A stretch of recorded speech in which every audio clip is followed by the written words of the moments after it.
সাধারণ জ্ঞানের জন্য প্রশ্ন নিয়ে এসেছি, যেগুলো উত্তর আপনাকে বের করতে হবে। মানুষের মাথার ভারসাম্য রক্ষা করে কোন অঙ্গ? চোখ, কান, মুখ নাকি নাক? সঠিক উত্তর কান। শরীরে কি মাখলে ঘামের গন্ধ দ্রুত পালায়? লেবু ও বেকিং সোডা মিশিয়ে লাগালে, কর্পূর লাগালে, কমলার রস লাগালে নাকি হলুদ লাগালে? সঠিক উত্তর লেবু ও বেকিং সোডা মিশিয়ে লাগালে। প্রশ্ন, রাতে খাওয়ার কত ঘন্টা পর ঘুমালে কোনো রোগ ব্যাধি হয় না? 1 ঘন্টা, 2 ঘন্টা, 3 ঘন্টা নাকি 4 ঘন্টা? সঠিক উত্তর 3 ঘন্টা পর ঘুমালে। একটি সহজ প্রশ্ন আপনাদের জন্য। দাবার ছকে কয়টি ঘর থাকে?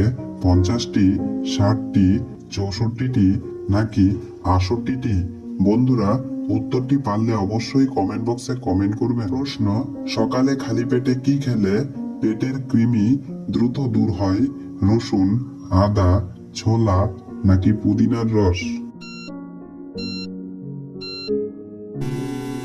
সঠিক উত্তর রসুন খেলে।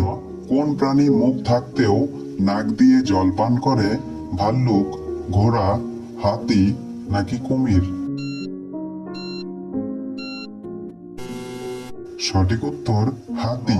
পায়ের বুড়ো আঙুল অন্যান্য আঙুলের থেকে অধিক বড় হলে কি হয়? বুদ্ধিমান, অর্থ সম্পদ বাড়ে, দুঃখের শেষ নেই নাকি আবেগপ্রবণ? সঠিক উত্তর বুদ্ধিমান হয়। প্রশ্ন, মানুষের কোন অঙ্গ বিদ্যুৎ উৎপন্ন করে? মস্তিষ্ক, চোখ, হার্ট নাকি লিভার? সঠিক উত্তর মস্তিষ্ক। গলার মধ্যে মাছের কাঁটা আটকে গেলে কি করলে দ্রুত ভালো হবে?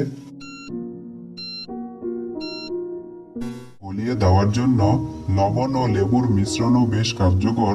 1 টুকরো লেবুতে হালকা লবণ মিশিয়ে লেবুটি চুষে খেয়ে নিন। লেবুর অম্লতা ও লবণের লবণাক্ততা মিলিতভাবে কাঁটাটিকে পাতলা করে গলিয়ে দেবে, ফলে সহজে গলা থেকে কাঁটাটি নেমে